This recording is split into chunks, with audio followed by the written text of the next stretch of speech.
Assalamualaikum warahmatullahi wabarakatuh. Tepangaken nami kula Febriani Kawijastama. Kula sekolah ing SD Negeri Palur 6. Wonten wekdal menika kula badhe nyariosaken dongeng kanthi irah-irahan.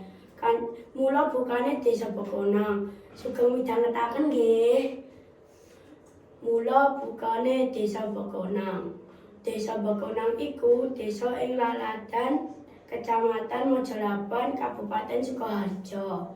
Saperangan warga urip dadi tetanen buruh lan bakul. Saperangan warga liyane padha migrasi kanggo nyoba golek rejeki. Bekonang duweni sejarah sing cukup narik kawigaten. Disebutake yen jeneng Bekonang asale saka wong lelungan sing jenenge Kyai Konang, sing asale saka Kraton Majapahit. Kyai Konang minangka tokoh sing mrembawani andhap-asor lan seneng tetulung marang wong liya sing butuh pambiyantu.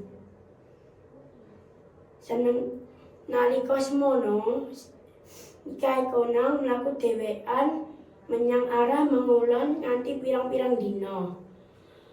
Tekan wetan Kali Bengawan Solo sing kebak omah-omah. Kyai Konang banjur tepung karo saperangan warga. Kyai Konang wis ora kersa melu urusan kraton meneh. Panjenengane kepengin urip prasaja ing desa kuwi. Kyai Konang gayutan karo warga saben dina. Dheweke ngrewangi warga ngolah sawah supaya ngasilake tuwuh kang matikel-tikel. Bebarengan karo warga, Kyai Konang gawe dalan banyu kanggo ngelepi lahan tetanen.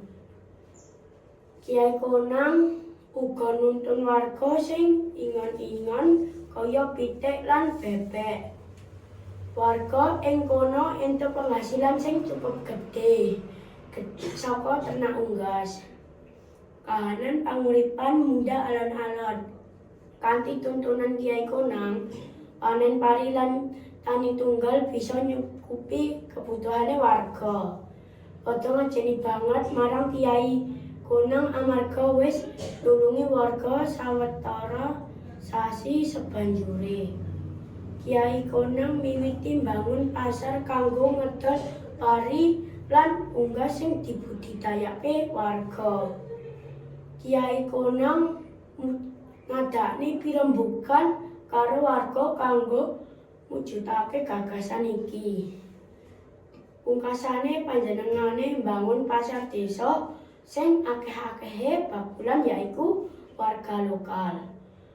Pasar desa ngrembaka kanthi cepet sawise warga saka desa liyane melu ngadepne kios. Perekonomian ing tlatah kasebut ngrembaka sawise pasar desa ana. Nalika kuwi katekan para jawara desa lan Kyai Anggaspati sing kepengin ngganggu kahanan pasar desa. Kyai Anggaspati sing duwe ilmu gaib nantang Kyai Konang perang tanding. Aja ganggu para bakulan lan warga sing golek rezeki ing pasar iki. Pasar iki tanggung jawabku.